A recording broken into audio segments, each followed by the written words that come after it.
Welcome to watch it. We're thinking out and burger! Ready or not, here I come. You can't hide. Gonna find you and take it slowly. I'm just a girl, a little lonely. Well, don't let me out of your sight. Oh, I'm just a girl, already at my teeth. So don't let me have any rights. This girl is on fire. This girl is on fire. She's walking on fire. Well, okay, so we're just gonna ask some questions, and we're good. Yeah, we do this TV show. It's usually in my bar, Oh, and But we're in the house tonight you know, because we interview a lot of musicians mostly, but we've been getting sprouting out a little bit on all kinds of different stuff. So, okay. all right, so first off, thanks for being with us. Thanks for taking the time to do this. Well, no problem. We're glad to do it. all right, so yeah, we're here with Let's Chat. We got LaFaye Baker with us. She's a stunt woman, and we got Al, a co-host. You know, we first got in touch with you because Gary Littlejohn actually said your name, but he said you were someone that actually passed away on set. Okay. And I looked you up, and I was like, well, that didn't really happen. And he's kind of confused. He fell down the stairs a while back, Right. messed himself up. So, but that's why we got in touch with you. And It led us to find you. Happy to find you alive. And I'm glad to be alive too, especially when it's COVID also. yeah, especially glad to be alive these days. So that led us to look into you a little bit, and we found you're a very intriguing person with a fabulous career. Made us want to talk to you. Oh, great. So first, you got you were in the Guinness Book of World Records for hula hoops. Yes, I was. As a young teenager, I was a hula hoop champion, and I was granted the opportunity to actually travel with WAMO, representing them, and also had the opportunity to be in the Guinness Book of Records by twirling 58 hula hoops at one time. Simultaneously. Is that still the record? Of course not. Come on. That was when I was a teenager. I think someone has 110 now. Right. Sadly, they don't really call you back to defend your title. So, I mean, it's a great opportunity. It's a conversation piece. And at the time, I really didn't know it was a conversation piece. So now I just tell everybody that's what I do because people seem to be excited and intrigued. I guess it's a major accomplishment in life. Well, I think Was your- stunt works. It was your first stunt. I don't know. It's not my first one. My background is in gymnastics in high school and college. And not only that, I also ice skated and did a couple of things. But I was very active in high school, and then I was on the gymnastics team and when I attended Cal State University Long Beach undergrad. So how did you get into the stunt business? Like, I know gymnastics had a big part in helping that. What got you into what got you into stunt work? Well, I never really thought about stunts. I didn't know anything about it. I was working as a probation officer, and a young man walked up to me. His name was Robbie Robinson. He's like, you look like you're athletically inclined. You ought to be a stunt woman. I was like, stunt woman? That's the first thing I thought about was jumping off buildings and all that. I didn't know really what it was. And every time he would come to our work site, he would be so persistent about asking me to actually be a part. So then he introduced me to one of the young ladies who was secretary of one of the stunt groups, and I went and had a conversation with her, and I was like, well, maybe I could do this, but I really didn't know. So that was the first thing. And then I had placed in my Bible, Lord, I want to do something in entertainment, but I wasn't sure what it was. Something, I had put that in my Bible. Then over a period of time, I met, when I was working at probation, I got a promotion. So I was telling this one guy, I'm thinking about being a stunt woman. I was just talking. I didn't really know And come to find out, his best friend happened to be one of the top Black stunt coordinators. He was training his sons. It was Greg Elam. Wow. And they had to work out. So I started working out with them, learning somewhat of the business. And then after that, I met another person who was talking about stunts. So I actually came in contact with 3 people who mentioned stunts within a year's time. And that's when I met Greg afterwards. And I started training with them, you know, Dolphin Park in Carson. I think his sons, Kofi, Keontae, and Usan, they were all very young. Kofi was still a little baby running around the park. Because I started in the business in I think my first show was in 1980. I want to say 89 on the heat of the night. Yeah. And it was really green. I didn't know anything about the business. It was like on location. I wasn't prepped for it. I had no idea you fly first class. I had no idea they pick you up in a limousine. I was just completely green. I didn't know really what the stunt was. I just heard it was something easy. And what it was a near miss. Running from a car and jumped to some boxes with a gun. And sad thing about it is like, I didn't even know how to hold a gun. I wasn't even prepped for any of that. So I was really green when I first got in the business. But it was a great experience. I was like, well, maybe I could do this. And then I guess seeing my name actually on the trailer, that was very exciting out as well. Yeah. So that's kind of like how I got in the business. And after training with Greg, maybe about 6 or 7 months, Sharon Schaefer, another stunt woman, she's the one who asked me, did I have my SAG card? And because I was representing WAMO and doing some talk shows, I already had my SAG card. I was on, I think it was called honorary withdrawal, where you could have it withdrawn, then when you want to reactivate it, you could. So I found out about that. So for years I was like inactive. And then when this came up, I kind of like just reactivated my status SAG at the time. Now it's called SAG-AFTRA. But yeah, so I really already had my SAG card when I kind of like got into the business. Nice. So quite a career, and you know, can be dangerous at times. I understand you had suffered an injury filming a Fugees video. Yeah, that's tough.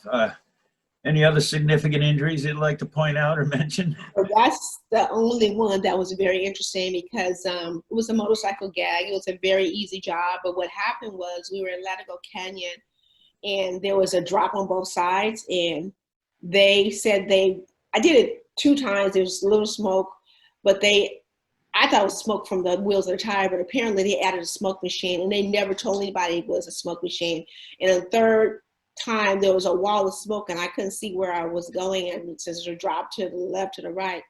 Fortunately, I basically hit my chin on the speedometer. My body went one way and the bike went the other. So actually I just broke up my face. I said broke up my face, but I broke both of my jaws at the joint. I didn't fracture. I broke both of them at the joint and splattered my mandible in 3 sections. So because of the Fugees video, they basically brought a helicopter in, whatever, and they flew me to UCLA, and I had like 10 hours reconstructive surgery.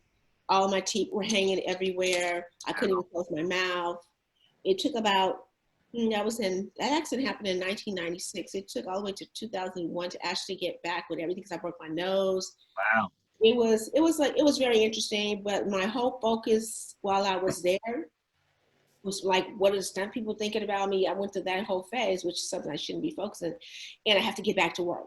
Because I always said I was on the injury reserve and I got to get back to work. I worked too hard in this business training to actually give it up. But anytime you have an accident or anything that goes in a different direction, some people kind of like are a little leery about you unless you have a strong backup team. And I think with minorities, it's a little different as far as the support that you kind of like always have. Yeah, I was about to ask you if you had any reluctance to come back after such a thing, but you answered that clearly. You said no, you wanted to get back. Well, what's funny is that the bike that I was riding was just a coincidence. It was exactly like the bike that I owned, so I was comfortable on the bike and everything as far as that, because it was, like I said, it was an easy job. But it's just amazing how things transfer in different directions when after a situation like that. But I'll tell you this, my mom was the one who had some issues, it was like, oh, my baby, I don't want her doing stunts anymore. But I went straight out and bought me another bike because I was like, I got to get back on this bike and kind of like ride, because it's kind of exciting riding the bike in the dirt. I don't like being in the street with the people, because you can't really look out for the other guy because they're not looking out for you. But when you're on the dirt, you have this whole area to yourself. You can do whatever you want to do. You don't have to worry about it. You can try different things without, being inhibited. So. Yeah, I do have some understanding of that, playing in the dirt on two wheels. Oh, yeah. So you've had this fabulous career and you've done very well for yourself, but you've also done very well for others in helping people, women, people of color, find a way to start in the business and to find a way to start in life. Can you tell us a little bit about Diamond in the Raw and what that is and what you have or had to do with it? Well, as a young teenager, I didn't really have any role models. Although my mom was an educator, they were very strict, so I didn't really have any role models. So growing up, I just thought that it was important that I introduce young girls to careers behind the scene. And I also know that while I was working, there weren't any minorities working. And additionally, minority kids have no idea about the many careers where they can actually sustain and make a lot of money and also create generational wealth. So I thought it was important that I create a organization. It's called Diamond in the Raw, Girls in the Raw, just waiting to be discovered, explore the world, and just teach them about the positions. And within it, the organization is devoted to empowering and transforming the lives of young girls through the arts and STEM. So we have several programs that we have with the kids, but my main program is called Concepts in a Box, where the kids take something out of a box and each girl has to create a story around that item, and then we select the best one and we develop a story around that. And it also helps the kids work on their communication skills and pitching. And then we also have guest speakers that come in from the entertainment industry and talk with them and help them work on their communication skills and let them know whenever you are engaging in an interview, you need to be prepared to ask questions and make sure it is a fit for you as well, not so much that they're just interviewing you. You need to have questions, so we prep them for that. And additionally, the kids also have the opportunity to visit sets so they can actually see and experience what it looks like to a set. So that's pretty much one of the programs. And we have another one that we just finished for the summer.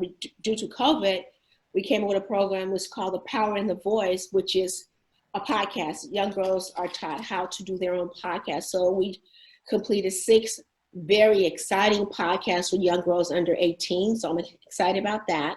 We're probably going to go live with that real soon. And then we have another program, Your Beautiful Inside Now, which is a program that teaches young girls how to preserve their mind, their body, and their soul. And we have different individuals come in, meditation specialists, fitness, skincare. I also have someone going for tattoos. So they get to have a temporary tattoo on. And I talk about permanent tattoos versus temporary tattoos because everybody's different. I'm from a different era, so I don't like tattoos. I don't have any. But anyway, so I want to teach the girls to understand when you get older what these tattoos are going to look like. So you have a choice. You can go with temporary or you can go with the permanent. So that's one of the other programs we have. And then we also have a pilot program, which is a mentorship program, where the girls pair up with different entertainment professionals and they kind of like meet 3 times with them and just tell them about what they do on the set so they can have the one-on-one, and they also instill in them, the way of life. So those are the main programs that we have with Diamond and Raw. And like I said, all of this is because I didn't have any mentors, and the kids now have so many opportunities, and if they are privy to these opportunities, maybe they can study in school, because we try to encourage higher education, major in whatever you love, but minor in film communications or journalism, because at least you have delved out and you've tried something different, and you can have a plan A, plan B, and plan C. So that's pretty much what I've done exactly for the young kids. And then after that, as a stunt performer, I had noticed that there were a lot of women that weren't given the opportunity to be stunt coordinators. So I was granted the opportunity through a stunt coordinator named Eddie Watkins, second unit director, to coordinate Introducing Dorothy Dandridge, which was an HBO special.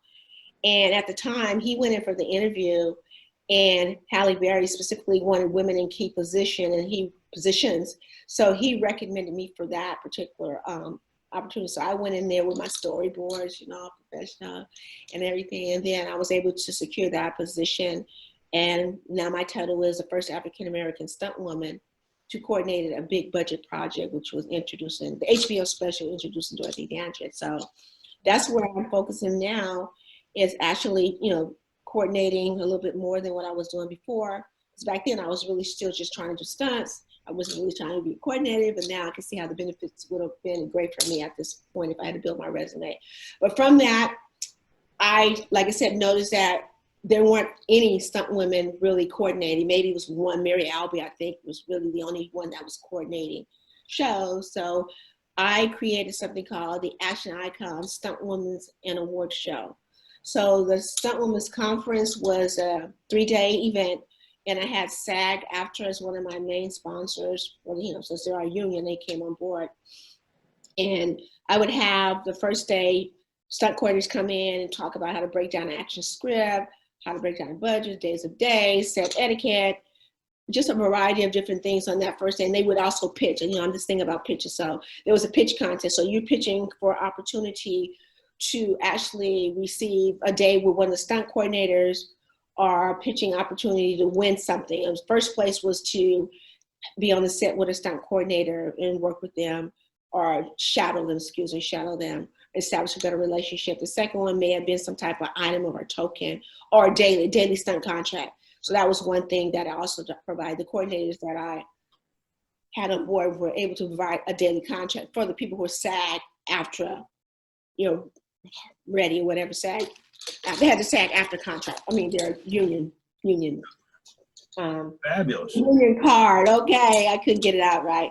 So that was that. And the second day we would have the first 5 times I had motion capture, because motion capture was coming out, because I was trying to figure out what else is out there that we can do. So I had the opportunity to work on Green Lantern. They had motion capture. So the second day I came up with motion capture. So we did that for a while. Then later on, maybe about the 5th or 6th year, we went to pre-visualization. So I started working with the House of Moves, and we would do workshops there the second day. And then the third day was a big rigging demonstration. So I would have different riggers come in and set up different things, so the girls had the opportunity to understand the importance of rigging. We would select 2 girls to actually demonstrate, whether we did squibs, I did how to set up a motorcycle, I brought in a car, the car prep with a ramp. Yeah, it was a ramp. Okay, what is it? It's not a ramp, oh Lord, forgive me. But the bar. Okay, and then I had, I was like, oh my God, how to do a stair fall, squibs, high falls, scuba diving. I brought in firebirds. I brought in various different people like Lane Levitt, Hannah Best for skydiving. It's just a lot of different people. I brought in Action Factory. All those people would come in and assist, you know, in the beginning. Jane Austen, Kurt Lott, how to do certain things. And I was very interested. So it was a 3-day stunt coordinating workshop. And the 4th day was an award show. So the award show, I created different categories for stunt women and also A-list celebrities to kind of like bring in. So we would have, it'd be honoring extreme sports enthusiasts, stunt people, and also action-oriented celebrities. So I did that Action Icon Awards for 10 years. Originally it was called the Diamond and Raw Stunt Women's Awards. We changed the award to Action Icon to open it up for more celebrities. So we've honored Patricia Arquette, Gabby Douglas, Pam Grier, Charlie Sheen was there one year to honor his stunt double. Okay, he's gonna kill me. I can't think of his name right now.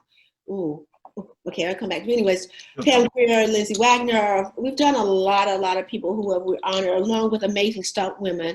Because most of the categories, I think the 4 categories for the most is for stunt women.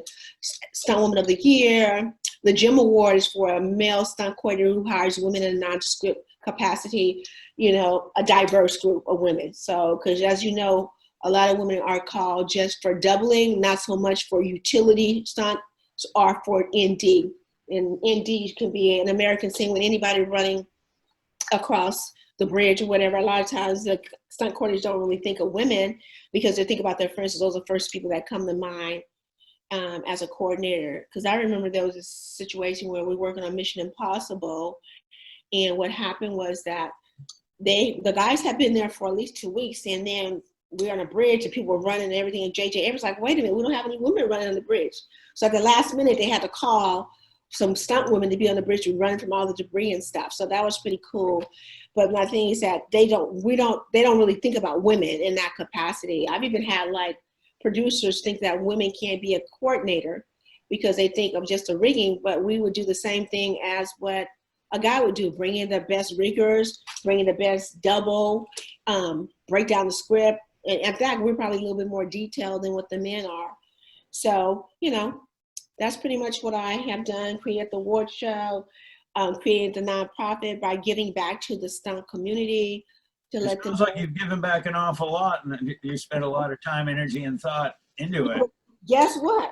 2020, I said I got to start focusing on myself. Oh yeah, maybe. So much time on everybody else, because even with the award show, once you finish, you got to start all over, try to start to get the funding for it. Yep. So I was doing that. I was so consumed and caught up in trying to help everybody else. And I was like, you know what?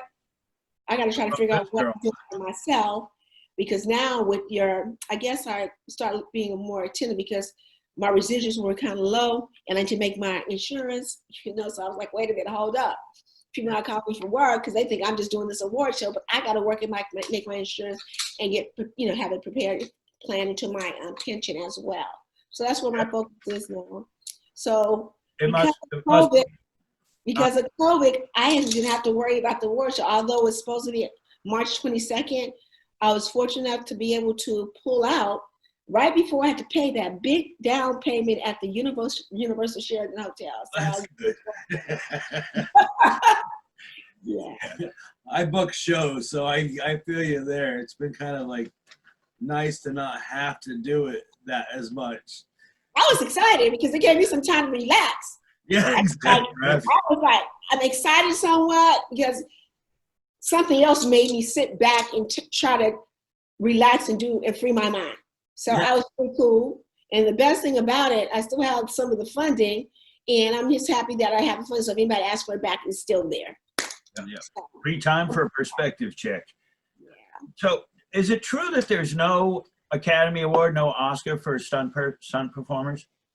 No, there's not. There's for wardrobe, music, everything else, but not stunt people. We are the people with our lives on the line, and action and sex are, along with the story, are the main premise of a show, a film, or feature, or television. And it's been very difficult for us to even get the Academy to understand that we need to be recognized. And it's just been very difficult, and it's been one extreme to another. You got to pay so much amount of money to actually get on the ballot or to have them to even talk about it. And the stunt community is so small. I don't know if a lot of people are willing to put up so much money, like production companies would put up money for individuals, but we don't have people that are actually willing to do that for us as stunt performers. And think about it also, in the past, they wanted the people to believe that the actors were doing their own stunts. So I guess there's some mistake behind that. Yeah, keep them in the background. Yeah, but everyone knows now that they're stunt people because everybody's doing something about stunt people, and there's shows and stuff about stunt people and books. So the word is out. Yeah, I think that cat's out of the bag. Yeah. Well, it must be satisfying to do all the give back that you did. It's kind of reminded me of watering the garden, and then you get to see all the blooming and all the results of how it affects people's lives. I think it's fabulous. And I think there should be an award, an Academy Award for stunt performers. I think it's a silly omission on their part. It's there's a lot of discussion about race, about Black Lives Matter, about institutional racism, about institutional violence in police departments. I guess my question is, do you think this all adds to a step in the right direction? Do you think we're actually might change some hearts and minds for the better here? I think it's time for change. I mean, there's racism and discrimination everywhere. Right? Sometimes people are not privy to if you're not in my shoes, you don't know what I'm experiencing. You don't know why I'm responding to certain things the way that I do. And you can't judge me based on that. And I just think that it's time that people understand things do happen, and it's like microaggression, and they don't really know about it, and it's not intentionally. It's almost like, oh, can I touch your hair? Why the heck you want to touch my hair? You know, like, can I touch your hair? Right. Or someone says, oh, yeah, you're a pretty dark skinned girl. Well, what does that mean? That's me saying, oh, you're a pretty white skinned person. I mean, I don't know. So, you know, and it's not intentional all the time, but it's embedded. It's how you grew up. Like everyone grew up in a certain way in their environment or whatever. So you're going to be conditioned in that particular way, and it's within you. So you don't know any better until it's that's the job of a lot of us is to recognize that conditioning, that core identity you were given, and say, hey, wait a minute, is that really me? Do I need to think like that? But it's interesting because I had somebody said I'm too aggressive. She's too aggressive. I'm like, what do you mean by that? Am I aggressive because I'm going after something? I'm engaging in conversation. Oh, well, you're just too aggressive. I said, well, such and such, she came to you and it's okay, but why can't I come? Well, I don't understand what the difference is. But, you know, there's different labels that people place on you for even creating something, stepping outside the box, just doing something differently. So, yeah, it's just very interesting how people are conditioned and how they think. I've always been one of these individuals. If I see someone else doing something, I always try to figure, what can I do? If they can do it, I can do it also. Or I'm going to think outside the box. So I don't think anybody was thinking about doing a stunt coordinating conference. I'm always trying to figure out what can I do different. Even with the conference, teaching pre-visualization, bringing awareness to motion capture, you know, just feeling it, touching it. You know, it's one thing to talk about it, but be actually feeling it, touching it. Or even introduce young girls to careers behind the scene. I started the Diamond and Raw Foundation in 2008. Nobody was really teaching kids really behind the scene about careers. I think 2 years later, maybe Hollywood reporters started doing mentorship with girls in the inner city school. But I'm always trying to think ahead of the game. Just like I went back to school, I took UCLA certificated program. So I figured, okay, let me secure myself as a stunt coordinator, stunt performer of color, but let me go back and take some directing classes. I took the UCLA Entertainment, Digital, and Film and certificated program. And within that program, you have to shoot your own movie. So that was like 2008. So I decided that I was going to do a documentary about Black stunt women. So I went out, spent all this money, my own money, about a documentary about Black stunt women. So when I got ready to pitch it, and it's like an hour, it was an hour and 20 minutes. I mean, I did the whole production. I had like cars crashing through a big Hollywood sign.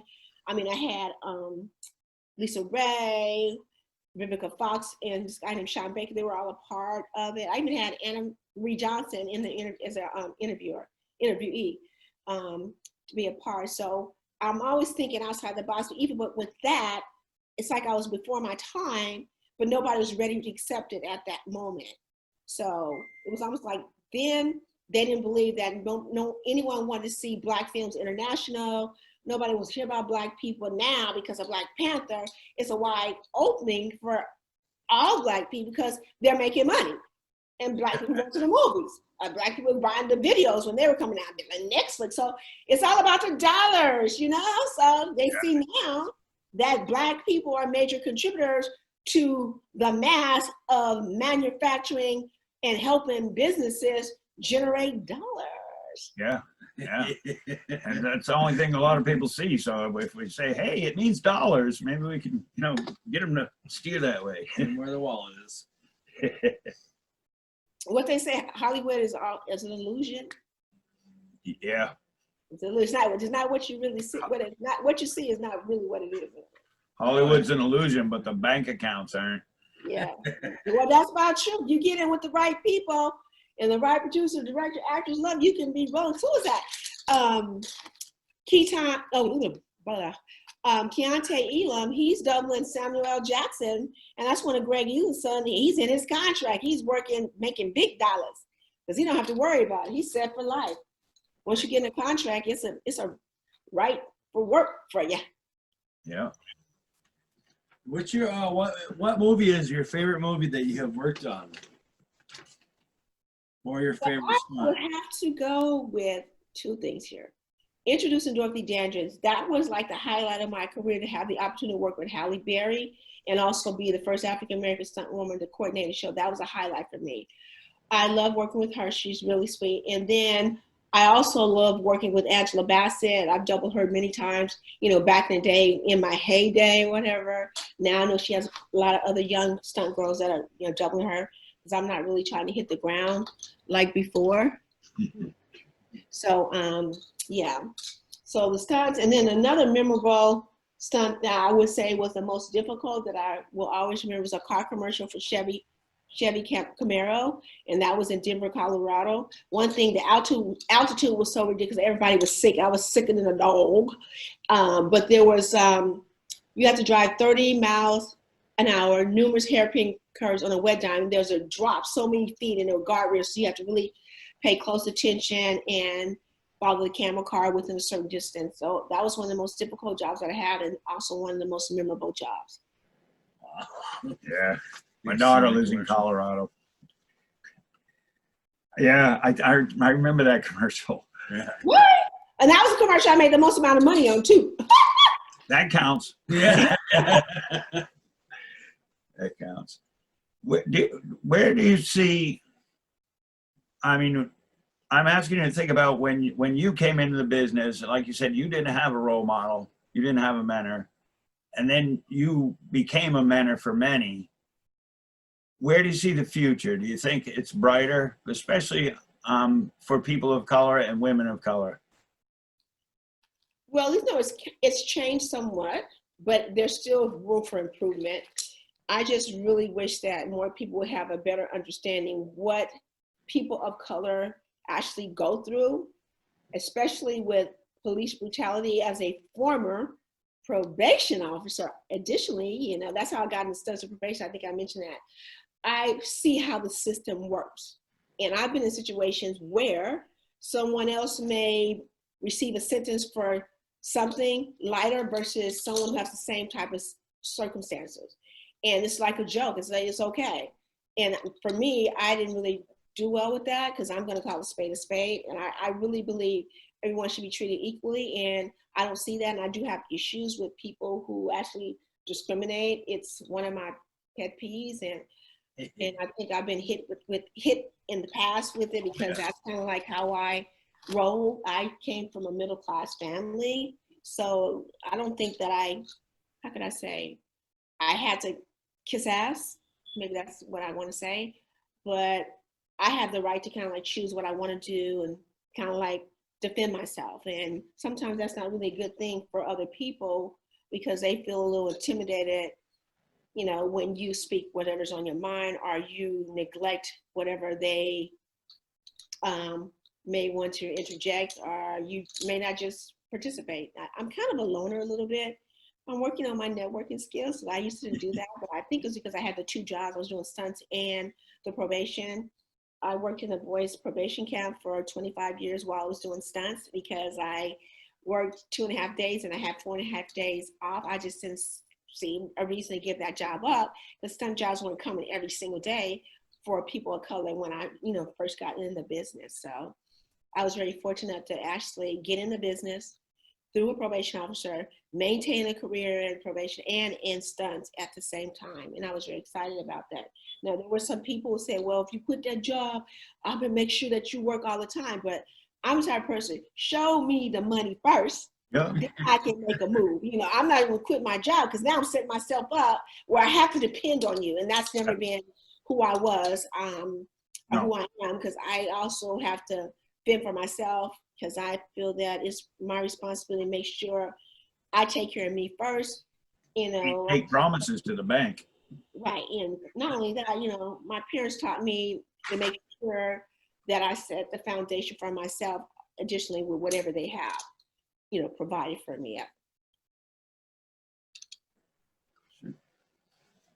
Well, you took all of them. Oh, did I? You took every one. This of is them. what we do. I have questions I want to ask. He has questions he wanted to ask. I wind up asking something he wanted. He winds up asking something I wanted. It's all good. But we get it all covered in the end. Okay. I'm sorry. No, you're fine. You're fine. Is there is there any question you think that we should be asking you? This is a turnaround. No, I don't have any questions. I'm only covering whatever the questions you are asking me. All right. Fabulous. I just appreciate you giving me the opportunity, Ashley, to talk about my career, to learn the ins and outs of some of the things that have happened, you know, especially with people of color, specifically Black women, because I can really speak on that. And well, we thought it was important when we found out who you were and what you'd done and everything else, and then how you've been about it, how much you've given back, and what role you've played in advancing other people's lives and careers. I thought it was important to get that out. We thought that was important to get that out there, to get you out there, and to people who might not know of you. And I think it's fabulous. Thanks a lot for coming, for answering all our questions. And you're really not hard to interview. You just run with it. The other thing I want to say, my focus again is stunt coordinator. If there's any producers, directors that are out there, open the doors for people of color, women specifically, to coordinate. We can do the same thing as a man, and not taking away from the man's job, but you know, hey, we need to get that working, take the ching ching to the bank. Oh, so. Because you can only hit the ground for so long. As a seasoned stunt woman, stunt coordinator, I call it seasoned, I have to take it to the next level. You know, I hate to say older, I'll say seasoned. No, as a well-seasoned guy, I appreciate that. So that's how I kind of look at it. So that's about it. Just kind of like get out there, and you know, if there's anybody who can influence the academy to actually honor stunt women as well. You can have a category for stunts people in general, but we need to honor these women, because guess what? Women are walking around with these heels on, these mini skirts, hitting that ground and getting all bruised up. So we need to be out there recognized additionally. So that's how it is. And that was the reason why I came up with this. Yeah, there's like a lot of the older movies, they didn't even credit half the stunt people in the movies. So it's good that they're starting to a little bit, but it should be more for sure. Well, all right. Well, that's the end of the interview. And thank you, Ms. Baker. Thank you very much. Awesome. And keep checking out her movies. Oh yeah, look into LaFaye Baker's entire career. It's all there. Look into it. It's incredible. Lots and lots of movies. Thanks for doing what you do. Okay, they can check out www.actioniconawards.com. That's for the Stunt Coordinating Conference and for the award show. And then, of course, my website, which is still kind of being revamped a little bit, but it's www.lafaybaker.com and www.diamondintheraw.com. If anybody's interested in donating for young kids, to help them take to the next level, we also welcome donations because we're a 501c3 nonprofit, and we love to help our young kids and teach them about careers and just, you know, occupy their minds and see things a little differently, and just know that there are options out there. They don't have to do what their parents did for a living, because you know all parents want the kids to do the same thing or take over the business. But you know, career and entertainment is exciting, and I always say this. I'm gonna sign off with this: they pay us to play. Exactly. There you go. Oh, thank you Fabulous. so much. Thanks again. Thank you so much. I appreciate you guys. You have a good one. Have a Keep great safe. day. Thank you very much. Bye. Bye now.